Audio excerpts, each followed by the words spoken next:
Day 8:33, being Christopher Cruz. It's about 7:30. Just got off my last coaching call. I really wondered these last few weeks if I'd still be able to coach people after everything that has happened over the last 3 weeks, all the transformation and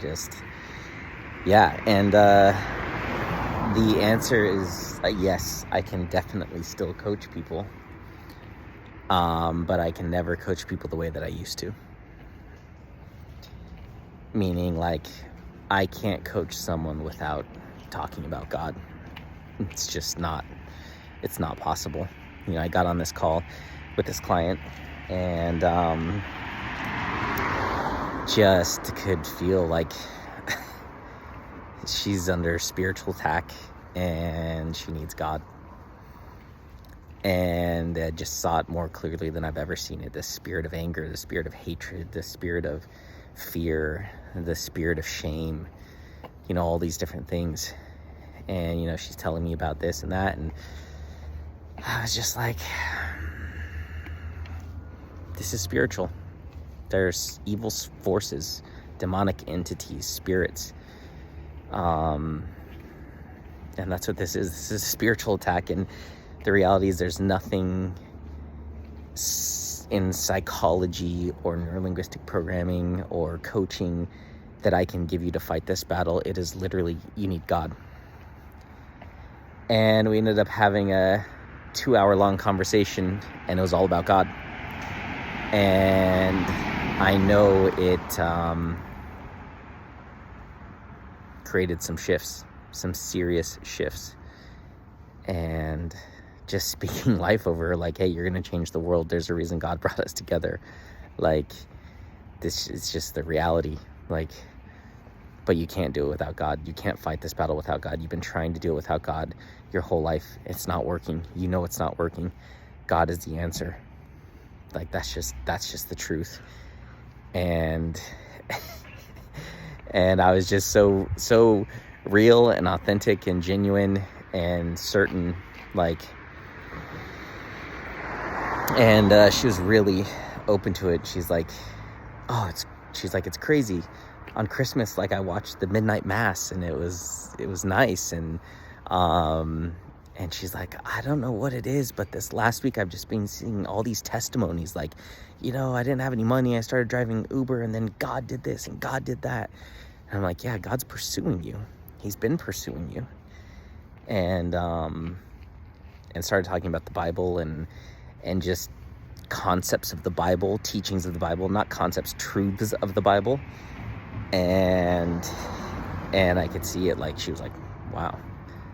And it was great. And so the ice is broken with that. And moving forward, we will do purpose coaching with God. Like, it will be God-focused purpose coaching. Before, it was just psychology-focused purpose coaching. So out of all of my clients, the 3 people that were non-believers are now open, and God is working, and they will become believers who are on fire for God, because I know God is going to transform their hearts, and they will know it was God, because they've tried everything else and they know it doesn't work. And I declare miracles over their life. And I know God will do that. And they will have to give the credit to God, because they know that there was no other way. So this means that all 13 of my current clients, 12 or 13, I think 12 actually. Interesting, 12 disciples, 12 clients. I think they're all either believers or on their way to being believers. So, woohoo! And it helped having that new background, because I got the Warriors of God logo up there, and I can keep referring to, like, you're a warrior, you're going to change the world. And it's interesting because she was upset at her work about some things that felt really big to her, and she's talking about these things, and then God just like, can you remind her who she is? And I was like, hold on. These things are so insignificant. If the devil can destroy you with these tiny little things, how in the world are you going to fight evil in this world? You're going to fight evil, darkness. There are going to be people that hate you. There are going to be people that accuse you of things, that the world's going to hate you for who you are. You're going to change the world. So if you can't handle these small things, how are you going to handle the big things? And you got to remember, you're a giant. The problem is the devil takes an anthill and makes it look like it's Mount Everest. And you go from being this big person to this small person because everyone feels small in front of Mount Everest. In the truth, in the reality, you're a giant, and Mount Everest is an anthill, and that anthill is an anthill. But when you give it this much power, when you allow the enemy to destroy you with it, how are you going to change anyone's life? How are you going to change your own life? And it was, it was powerful. I know it was sinking in. I know it was hitting her. And so she's open to it. And that's all God needs. God just needs a crack. I mean, I don't even know if he even needs a crack, but from my perspective, the moment someone's heart just cracks open a tiny bit and the light shines through, it's game over. Their life will never be the same. So yeah, I was really nervous about this week of coaching because I really felt a shift, and I was like, I don't know if I still got it. I don't know if I can still coach after I did that one call that was super unfulfilling. But the reason why that call was so unfulfilling is because I didn't talk about God at all. I was talking to someone who didn't believe in God, and it just was not a God conversation. And I haven't talked to him since, even though he said he was going to sign up for the coaching and pay in full. And I haven't pursued him since. So no sweat off my back. So yeah, that was just like, so when I did that call with that guy, I was just like, man, is this how all my coaching calls are going to feel? Am I going to feel this unfulfilled on every call now? And the truth is, I would if I wasn't able to talk about God. So with 2 clients over the last 3 days that I wouldn't normally talk about God, I have, and they've both opened up. So here we go.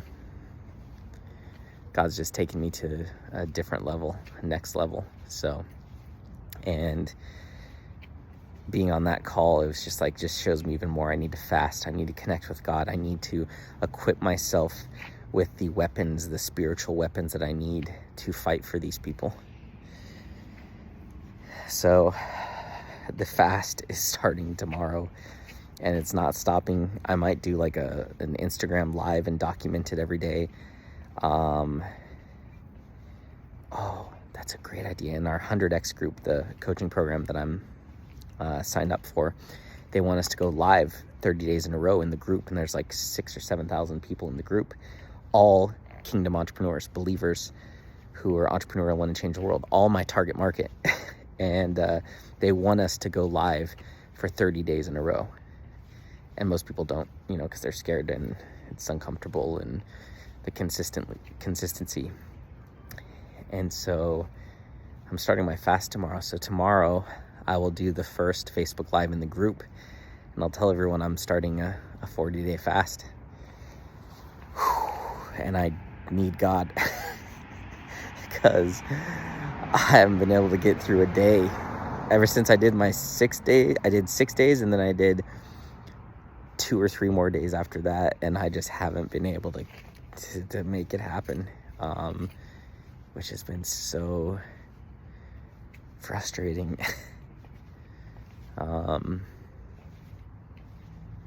Yeah, but that's gonna change. And I was thinking about this because the Bible says, when you fast, like, comb your hair and take care of yourself so no one knows you're fasting. because you're fasting to be closer to God, and it's not about other people being impressed or whatever. But for me, I feel like I need that accountability. I need to put it out into the world. And the other thing is, I want to document it and show people how God is working and be able to give God the glory, and hopefully encourage them to fast and deny their flesh and get closer to God, because they'll see God working through me and miracles happening through me, and I get to be a demonstration of what happens with that. And so, yeah.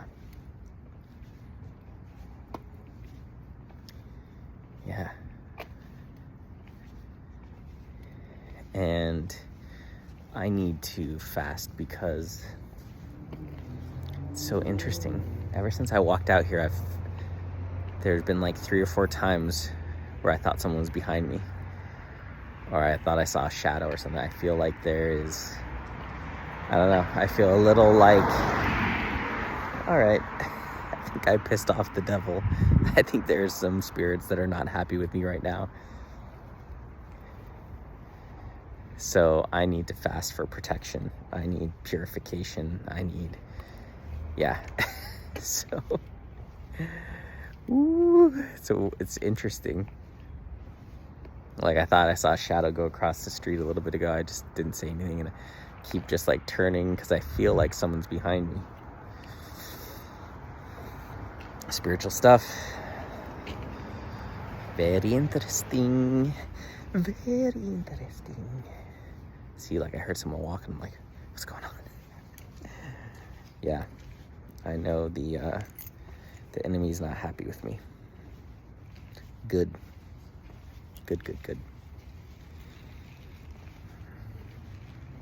Yeah. So, fasting starts tomorrow, which means I get one more meal. So I'm gonna go get dinner. And then the battle begins tomorrow. It's about to get real.